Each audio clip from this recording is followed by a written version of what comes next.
Hello everyone, आज मैं आपके साथ शेयर करने जा रही हूँ थॉमस एडिसन की कहानी।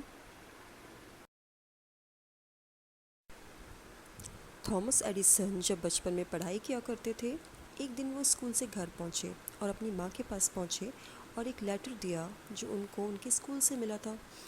उन्होंने वो लेटर अपनी माँ को दिया और कहा कि माँ, ये लेटर स्कूल के प्रिंसिपल ने दिया है और कहा है कि अपनी माँ को जाके दे देना। उनकी माँ ने तुरंत वो लेटर एडिसन के हाथों से लिया और उसे पढ़ने लगी। पढ़ते पढ़ते उनकी आंखें नम हो गई। उन्होंने एडिसन को गले लगा लिया।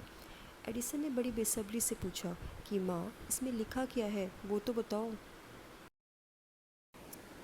तो माँ ने फिर से उस लेटर को खोला और दोबारा पढ़ने लगी, ज़ोर ज़ोर से, ताकि एडिसन उसे सुन सके। उन्होंने कहा कि इसमें लिखा है कि थॉमस एडिसन एक जीनियस है, बहुत ही कमाल का बच्चा है, सुपर इंटेलिजेंट है, और हमारे यहाँ इसे पढ़ाने के लिए टीचर मौजूद नहीं है। इस बच्चे को हम अपने स्कूल में नहीं पढ़ा सकते, इसलिए आप इस बच्चे को अपने घर पर पढ़ाइए। उस दिन के बाद से थॉमस एडिसन की माँ ने उन्हें घर पर पढ़ाया।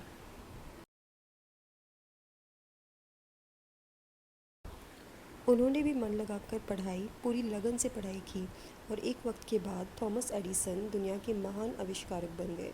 धीरे धीरे वे बहुत बड़े आविष्कारक बन गए। इन सब के बीच उनकी माँ का देहांत हो गया। एक दिन जब थॉमस घर की साफ़ सफाई कर रहे थे, तो उन्हें वो पेपर मिला जो बचपन में उनकी माँ को उनके स्कूल के प्रिंसिपल ने दिया था। उन्होंने उस पेपर को खोला। उस पेपर में लिखा था कि आपका बेटा दिमाग से कमज़ोर है, मानसिक रूप से कमज़ोर है, हम उसे अपने स्कूल में नहीं पढ़ा सकते, आप इसे घर पर ही रखें। और उस दिन थॉमस एडिसन की आंखों में आंसू आ गए। उन्हें लगा कि उनकी माँ ने कितना बड़ा काम किया है। मेरी इस सफलता के पीछे मेरी माँ का हाथ है।